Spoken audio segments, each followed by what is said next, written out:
Hai guys, kembali lagi bersama gua di Saka Hayang Review. By the way, apa kabar kalian semua? Mudah-mudahan baik-baik aja.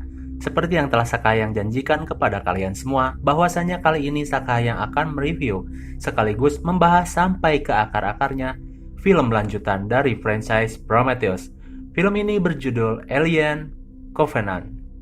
Apa yang Dr. Ellie lakukan setelah meninggalkan planet mengerikan di film Prometheus bersama David menggunakan kapal Juggernaut milik Faraday Engineer, serta hubungan 3 film Alien dengan karakter ikonik Ripley.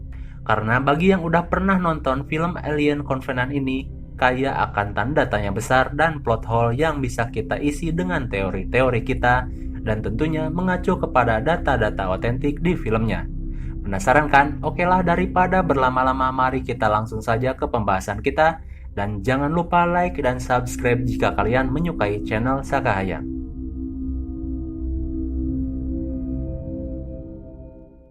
Film ini diawali di beberapa puluh tahun sebelum Prometheus.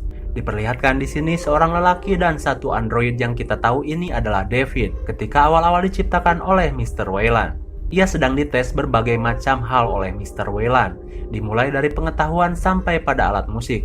Di sini David dirancang untuk benar-benar mirip dengan manusia, sampai-sampai David bisa mengajukan pertanyaan, secara robot harusnya dirancang hanya untuk mematuhi, namun David dirancang lebih dari itu. David bertanya, "Jika kau yang menciptakanku, lalu siapa yang menciptakanmu, Mr. Weyland? Aku bisa hidup abadi, namun kau sendiri tentunya akan mati." Namun pertanyaan itu tidak bisa dijawab oleh Mr. Weyland. Dan sepertinya motivasi ini yang menjadi awal dari ekspedisi Prometheus untuk mencari sang pencipta dari umat manusia. Sekali lagi gua tekankan, ini film ya, jangan baper. Lalu film Alien Covenant pun dimulai dengan diperlihatkan sebuah pesawat induk raksasa yang membawa 15 awak, 2000 koloni, dan 1140 embrio manusia. Tujuan mereka adalah sebuah planet bernama Origay 6, di mana di planet itu menunjang untuk kelangsungan hidup umat manusia, ya istilahnya Exodus lah, dengan ketibaan 7 tahun 4 bulan lagi dari posisi mereka. Dan ini terjadi di tahun 2104, tepatnya 10 tahun sejak kejadian Prometheus. Semakin menarik. Lalu seperti biasa di dalam pesawat itu ada satu android yang mirip dengan David, yang seperti kalian tahu ia bertugas untuk mengontrol pesawat selagi para awak kapal tertidur di hypersleep chamber. Ia bernama Walter. Namun Walter ini berbeda, ia dirancang untuk patuh kepada manusia tanpa perasaan ingin tahu seperti David. Namun ketika Walter sedang memeriksa para awak dan embrio, terjadilah sebuah badai bintang yang mengakibatkan malfunction di pesawat tersebut dan hampir menjadikannya kecelakaan fatal. Lalu mau tidak mau seluruh awak yang sedang tertidur harus dibangunkan lebih awal. Dan naasnya sang kapten harus menjadi korban dengan terbakar hidup-hidup di dalam hypersleep yang error. Singkat cerita, keadaan sudah mulai terkendali. Namun ada sedikit kerusakan di pesawat tersebut yang harus segera diperbaiki. Kejadian kematian sang kapten membuat seorang wanita bernama Daniels pun mengalami kesedihan yang mendalam. Padahal ia memimpikan untuk membuat pondok-pondok kecil di pinggir danau bersama sang kapten. Ya, sang kapten itu adalah pacar dari Daniels. Kemudian, kepemimpinan harus diberikan kepada sang wakil kapten, ya di mana sepertinya ia terlihat tidak siap untuk bisa memimpin para awak. Lalu ia mengerahkan para awak untuk segera memperbaiki kerusakan dari luar pesawat. Namun para awak ingin bahwa kita untuk memakamkan sang kapten terlebih dahulu. Namun ditolak, karena katanya kita harus segera mengantisipasi di mana bisa saja badai susulan akan datang. Ya, kebijakan dari wakil kapten ini sangat keras. Tidak ada toleransi dan harus segera dilaksanakan. Namun sepertinya para awak masih bersikeras untuk bisa menghormati sang almarhum kapten, dan mereka pun tetap melakukan upacara pemakaman yang diselingi dengan abok anggur cap orang tua. Dan Daniels pun meluncurkan mayat almarhum kapten ke luar angkasa yang akan menjadikannya pocong luar angkasa di tempat itu. Kejadian tersebut dilihat oleh si kapten yang baru, dan ia pun semakin tidak yakin bahwa ia bisa dipatuhi oleh para awak. Namun istrinya menenangkannya bahwasanya jangan terlalu keras, kemanusiaan juga harus tetap diunggulkan. Emang si kapten baru ini agak baperan gitu guys. Dan perbaikan pun dimulai dengan memasang kembali layer pengisi energi. Dan untung saja berhasil sukses. seluruh sistem kembali menyala dan mereka pun akan bersiap kembali melanjutkan perjalanan. Namun si mekanik yang sedang berada di luar pesawat tersebut tiba-tiba menerima sebuah transmisi darurat yang masuk ke dalam sinyal bajunya. Entah dari mana sinyal itu. Lalu para awak pun mulai meneliti apa isi dari transmisi tersebut dan mengejutkan sekali. Isi dari transmisi itu berisikan rekaman hologram dari seorang manusia. Yaitu adalah transmisi dari Dr. Elizabeth Shaw, di mana satu-satunya yang selamat dari pesawat Prometheus. Dan anehnya, sinyal itu berasal dari sebuah planet yang tidak jauh dari posisi mereka, yang disinyalir planet itu memiliki lingkungan penunjang kehidupan seperti di bumi. Dengan kecepatan mereka sekarang hanya membutuhkan waktu 1 minggu saja untuk sampai ke tempat itu. Sang kapten baru pun mulai berpikir untuk mengecek ke planet itu yang jaraknya pun tidak jauh. Bahkan mereka tidak harus kembali ke dalam hypersleep chamber. Namun keputusan itu ditentang oleh Daniels selaku wakil kapten yang baru. Ia pun protes karena ini sangat beresiko dengan membawa 2000 koloni untuk memasuki planet yang hanya berdasarkan transmisi nyasar saja. Sedangkan planet Orieg 6 di mana tujuan mereka semula itu sudah diteliti hampir 10 tahun dan itu sudah sepadan dengan segalanya. Namun protes Daniel itu tidak didengar oleh sang kapten. Mereka pun pergi ke planet tersebut di mana planet itu sebenarnya adalah rumah dari para The Engineer, tujuan dari Dr. Elizabeth di penghujung film Prometheus. Wah, semakin menarik saja ya. Lanjut, sesampainya di sana para awak beserta Daniels dan juga sang kapten pergi mendarat dengan menggunakan pesawat muatan. Terlihat cuaca yang sangat mirip dengan bumi, daratan, lembah, dan danau yang luas bagaikan di surga baru yang tak terjamah.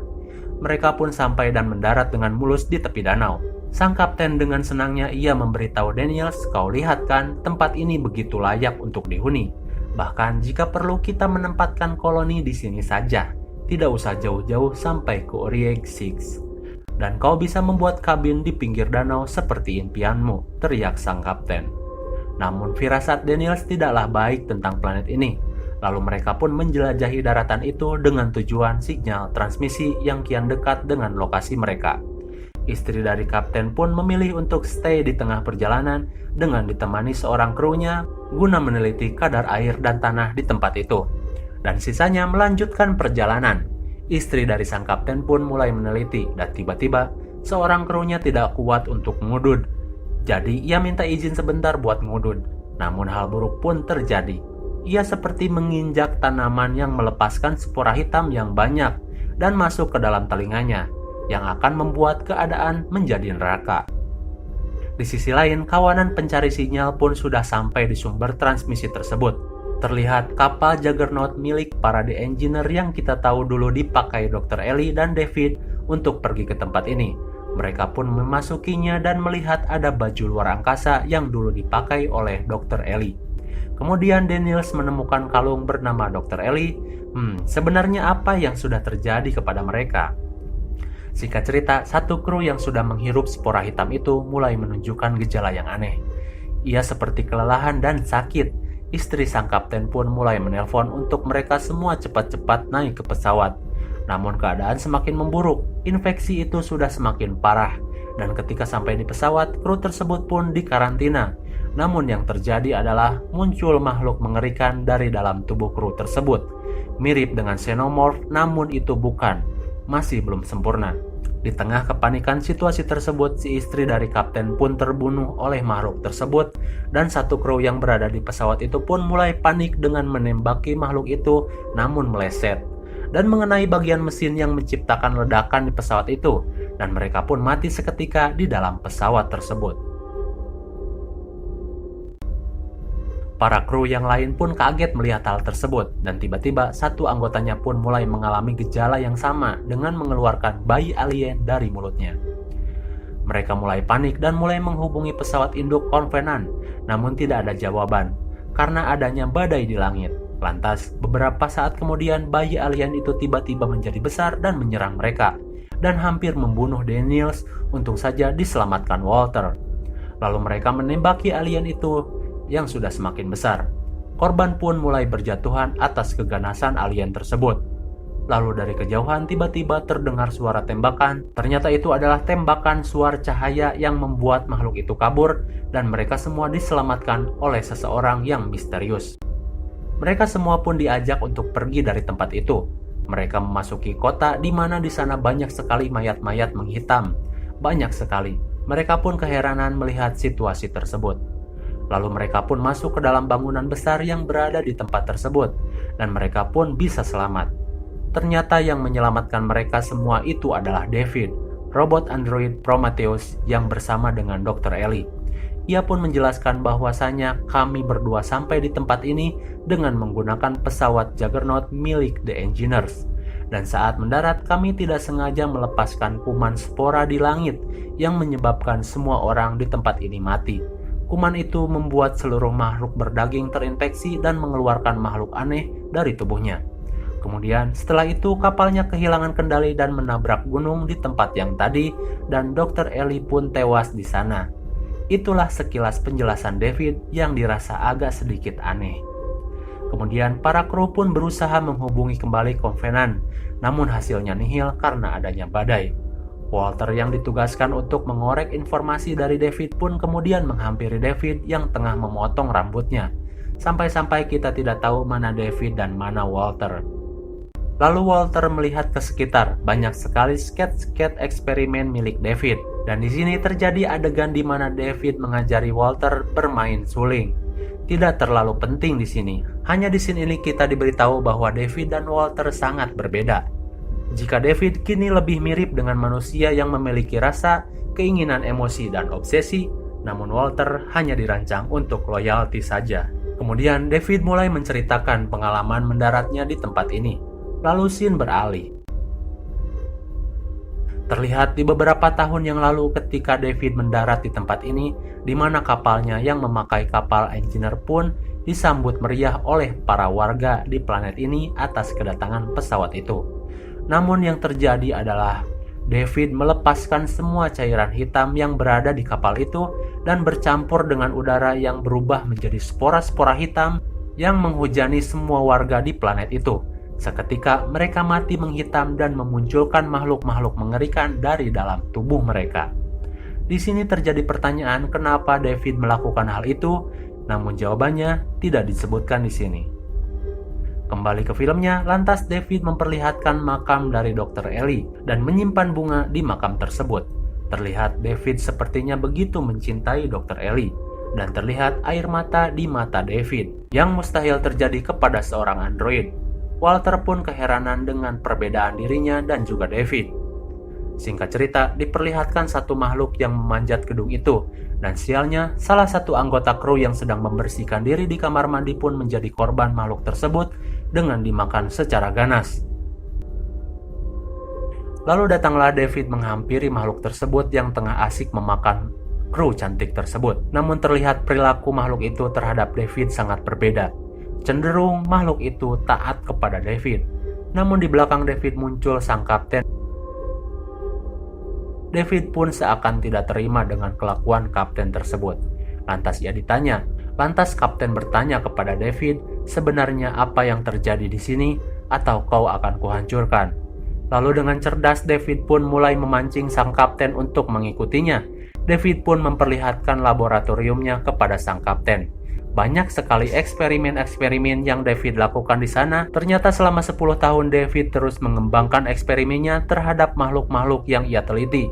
Sampai-sampai ia berhasil menciptakan telur dari berbagai percobaan silang yang ia lakukan selama 10 tahun. Kemudian David menunjukkan hasil karyanya yang berada di bawah tanah kepada sang kapten. Dan bodohnya si kapten ikut saja dengan David tanpa rasa curiga sedikit pun. Ia pun diperlihatkan banyak sekali telur-telur aneh. Dan bagi kalian yang sudah tahu film Alien, pasti kalian tahu tentang makhluk yang disebut facehugger. Facehugger adalah makhluk parasit yang menantikan inang di mana inang tersebut akan menghasilkan makhluk sempurna bernama Perfect Xenomorph. Dan dari sini, karena si kapten tidak tahu menahu soal hal tersebut, ia pun melihat ke dalam telur yang terbuka. Dan muncullah facehugger yang menempel di wajahnya dan memasukkan inang lewat mulut korban. Dan sang kapten pun sukses menjadi inang dari calon Perfect Xenomorph.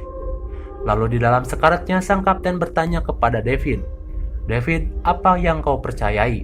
Dan David menjawab, "I believe the creation," atau penciptaan. Semakin terjawab sudah maksud dari David melakukan semua itu, karena ia ingin menjadi seorang pencipta, bukan hanya sebuah android yang hanya patuh terhadap manusia. Lalu dari tubuh sang kapten pun muncul makhluk mengerikan, itu adalah bayi perfect xenomorph, dengan organ mirip manusia namun dengan rupa yang mengerikan dan jelas mematikan. Di sisi lain, tim komunikasi akhirnya bisa menghubungi Covenant dan mereka akan dijemput segera. Daniels yang menanyakan di mana kaptennya pun menyuruh salah satu krunya untuk mencari di mana mereka. Lalu disinilah hal paling mengejutkan kita akan ketahui. Terlihat Walter yang berjalan masuk ke dalam lab milik David dan menemukan sebuah mayat manusia yang sudah dipreteli, dan itu adalah Dr. Elizabeth Shaw. Gue sendiri shock melihat ini. Ternyata Dr. Ellie tidak mati di kecelakaan, melainkan mati menjadi objek penelitian dari David. Gila bener dah. Udah ditolong juga nih android malah ngebunuh Dr. Ellie. Sedih banget gua liatnya. Padahal Ellie bisa jadi karakter yang good. Kemudian Walter pun menghampiri David dan terjadi perdebatan tentang kepercayaan yang dipilih satu sama lain. David menjelaskan yang intinya David ingin menjadi dewa pencipta, ia ingin menciptakan kehidupan atas rancangannya. Dan ini menjelaskan si robot kampret yang selalu melakukan percobaan kepada manusia bahkan sejak ia berada di pesawat Prometheus. Walter yang tidak setuju dengan David pun kemudian ditusuk dan koslet. Untung saja Walter lebih canggih dengan bisa menyembuhkan kerusakannya sendiri. Di sisi lain, Daniels yang sedang mencari sang kapten pun tidak sengaja menemukan sketsa percobaan David. Dan di sana ia menemukan sketsa Dr. Ellie yang dipermak sedemikian rupa. Ia pun kaget dan hal itu diketahui David. Daniels bertanya, "Dr. Ellie tidak mati di kecelakaan kan? Lalu apa yang kau perbuat terhadapnya?" Lantas David menjawab, "Sama seperti yang akan kulakukan kepadamu sekarang." Lalu Daniels pun dilumpuhkan David dan untung saja ditolong Walter. Walter pun bertarung dengan David dan Daniels bersama kru yang tersisa, tepatnya hanya 2 orang saja, langsung berlari keluar menghindari kejaran perfect xenomorph yang sudah menjadi besar dalam waktu singkat. Walter yang bertarung dengan David pun dirasa akan menang melawan David, hingga pada suatu kejadian ketika Walter memegang batu dan David memegang pisau, David pun berkata, "Ini keputusanmu, apa kau ingin menjadi pelayan di surga atau kau ingin menjadi raja di neraka?" Namun scene tidak kembali diperlihatkan siapa yang menang, sungguh sangat membingungkan. Lalu terlihat pesawat jemputan pun datang dan mereka bergegas naik ke pesawat itu, disusul dengan Walter sepertinya. Lalu dari belakang muncullah makhluk mengerikan xenomorph itu datang dan mengejar mereka, dan ikut naik ke pesawat itu.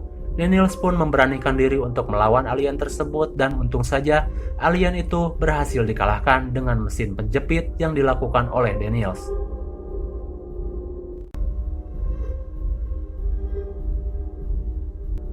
Kok mudah banget dikalahkan? Ya ini kan si xenomorphnya masih bocil remaja, belum dewasa, jadi masih bego. Bego pun masih ngeri apalagi kalau udah pinter kayak di film franchise Alien. Setelah berhasil membunuh alien itu, mereka pun kembali ke pesawat Covenant dengan satu anggotanya yang terluka. Ia pun dirawat di ruang medis. Dan otomatis kini Daniels menjadi kapten berikutnya karena Kapten Oram sudah mati. Lalu mimpi buruk pun ternyata belum berakhir. Ketika mereka beristirahat, muncullah sosok misterius yang berada di pesawat mereka. Ternyata itu adalah xenomorph yang lain yang muncul dari tubuh krunya yang ditinggal di ruang medis. Ternyata ia sudah terinfeksi ketika berada di planet tadi. Daniels bersama rekannya pun berusaha membunuh alien itu dan naasnya 2 kru yang tersisa yang sedang asik mabar alias mandi bareng pun menjadi korban xenomorph. Atas kecakapan Daniels yang menyuruh Walter untuk menutup semua pintu dan mengarahkan makhluk itu ke ruang kendaraan, dan di sana mereka merencanakan membuang makhluk itu keluar angkasa. Dan pertarungan terakhir pun terjadi. Dengan susah payah ia memancing xenomorph itu untuk masuk ke mobil untuk dilempar keluar angkasa. Dan akhirnya makhluk itu berhasil dilempar dengan hampir mengorbankan hidup Daniels. Dan situasi pun mulai terkendali. Singkat cerita, tujuan untuk pergi ke planet Oryeg 6 pun akan kembali dilakukan. Temannya sudah masuk ke hypersleep duluan. Tinggal si Kapten Daniels. Ia pun berterima kasih kepada Walter dan ia pun masuk ke dalam chamber. Namun ketika ia sudah masuk di dalam, ia pun bertanya kepada Walter, "Apakah kau mau membantuku membuat kabin di pinggir danau?" Namun Walter tidak bisa menjawabnya dan terkesan kebingungan. Ternyata itu bukan Walter, melainkan itu adalah David. Oh my god, pantas saja ia tidak tahu soal kabin di danau. Daniels yang sudah terlanjur masuk ke dalam chamber pun tertidur, dan David dengan leluasa mengambil alih pesawat dengan 2000 koloni yang berada di pesawat itu. Lalu ia pun meletakkan embrio facehugger ke dalam lemari pendingin yang kita tahu itu cukup untuk membuat bibit xenomorph. Dan ribuan koloni yang berada di tempat itu menjadi santapan empuk untuk David. Kemudian David memainkan sebuah musik Valhalla di mana musik itu menggambarkan dewa yang naik tahta. Pesawat itu pun meluncur menuju Oryx 6 dan film pun berakhir. Wah, sungguh film yang menyisakan berbagai macam pertanyaan ya. Oke lah, video penjelasannya akan gua upload secara terpisah biar lebih leluasa jelasinya. Makanya jangan lupa like, share, dan subscribe supaya kalian tidak ketinggalan video-video menarik dari Sakayang yang selalu diupload di jam-jam yang tak pernah kalian duga. Tenang, gak akan lama kok. Thanks for watching and see you on next video. Bye-bye.